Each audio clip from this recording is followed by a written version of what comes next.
Hello friends, welcome to Latha's kitchen. ఈరోజు నేను చూపించబోయే recipe simple and tasty potato fry. ఈ పొటాటో ఫ్రై రైస్, రోటీ, చపాతీ దేంట్లోకైనా చాలా బాగుంటుందండి. ఈ పొటాటో ఫ్రై ప్రిపేర్ చేయడానికి చాలా తక్కువ ఆయిల్ని యూజ్ చేస్తామండి. వంట రాని వాళ్ళు, బిగినర్స్ కూడా ఈ కర్రీని ఈజీగా ప్రిపేర్ చేసుకోవచ్చండి. టేస్టీ అయిన పొటాటో ఫ్రైని సింపుల్గా ఈజీ వేలో ఎలా ప్రిపేర్ చేయాలో చూద్దాం. స్టవ్ వెలిగించి అడుగు మందంగా ఉన్న గిన్నెని కానీ బాండీని కానీ పెట్టి ఆయిల్ వేసుకోవాలి. ఏ కర్రీస్నైనా మనం ఫ్రై చేసేటప్పుడు అడుగు మందంగా గల గిన్నెని కానీ బాండీని కానీ తీసుకుంటే మనం ఫ్రై చేసేటప్పుడు అవి మాడిపోకుండా ఉంటాయి. ఆయిల్ కొంచెం వేడెక్కాక పావు టీ స్పూన్ ఆవాలు, పావు టీ స్పూన్ జీలకర్ర, 2 టేబుల్ స్పూన్ల శనగపప్పు వేసుకొని ఫ్రై చేసుకోవాలి. నేను ఇక్కడ శనగపప్పును డైరెక్ట్గా వేస్తున్నానండి. కావాలంటే మీరు నానబెట్టిన శనగపప్పునైనా వేసుకోవచ్చు. ఆవాలు చిటపటలాడుతూ శనగపప్పు కొంచెం ఫ్రై అయ్యాక సన్నగా కట్ చేసుకున్న ఉల్లిపాయ ముక్కలు, కరివేపాకు వేసుకొని ఫ్రై చేసుకోవాలి.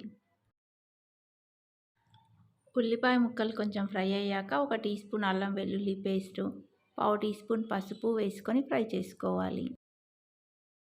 అల్లం వెల్లుల్లి పేస్ట్ బాగా ఫ్రై అయ్యాక కట్ చేసి పెట్టిన బంగాళాదుంప ముక్కల్ని వేసుకొని కలుపుకోవాలి. మరిన్ని వెజ్ కర్రీస్ లింక్ కింద డిస్క్రిప్షన్లో ఇస్తాను, ఒకసారి చూడండి. ఈ బంగాళాదుంప ముక్కల్లో 1 టీ స్పూన్ సాల్ట్ వేసి బాగా కలిపి దీనిపై మూత పెట్టి 5 నిమిషాలు మగ్గించుకోవాలండి. ఈ బంగాళాదుంప ముక్కల్ని మధ్య మధ్యలో కలుపుతూ మాడిపోకుండా ముక్క మెత్తగా అయ్యేంత వరకు మగ్గించుకోవాలి. బంగాళాదుంప ముక్కని ఇలా స్పూన్తో నొక్కితే కట్ అవ్వాలండి. ఇలా ముక్క మెత్తబడ్డాక 2 టీ స్పూన్ల కారం, 1 టీ స్పూన్ ధనియాల పొడి, 1/2 టీ స్పూన్ గరం మసాలా,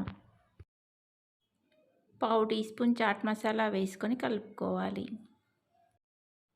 వేసిన మసాలాలన్నీ ముక్కలకి బాగా పట్టేలా ఇలా కలుపుతూ 2 మినిట్స్ ఫ్రై చేసుకోవాలి.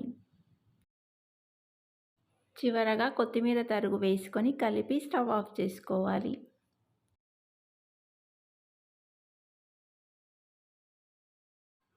ఇప్పుడు ఒక సర్వింగ్ ప్లేట్లోకి తీసుకొని కొత్తిమీరతో గార్నిష్ చేసుకుంటే simple and tasty potato fry ready.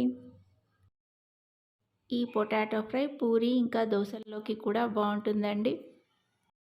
ఈసారి పొటాటో ఫ్రైని ఇలా ట్రై చేసి చూడండి. ఈ రెసిపీ మీకు నచ్చితే లైక్ చేయండి, ఇంకా మీ ఫ్రెండ్స్ అండ్ రిలేటివ్స్కి షేర్ చేయండి.